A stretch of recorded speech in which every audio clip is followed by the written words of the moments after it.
ॐ केशवाय नमः। ॐ नारायणाय नमः।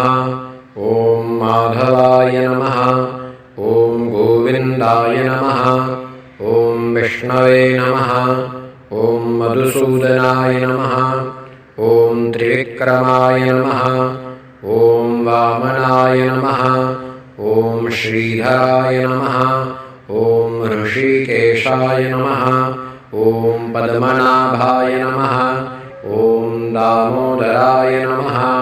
ॐ सङ्कर्षणाय नमः। ॐ वासुदेवाय नमः। ॐ प्रद्युम्नाय नमः। ॐ अनिरुद्धाय नमः। ॐ पुरुषोत्तमाय नमः। ॐ अधोक्षजाय नमः। ॐ नारसिंहाय नमः। ॐ अच्युताय नमः। ॐ जनार्दनाय नमः।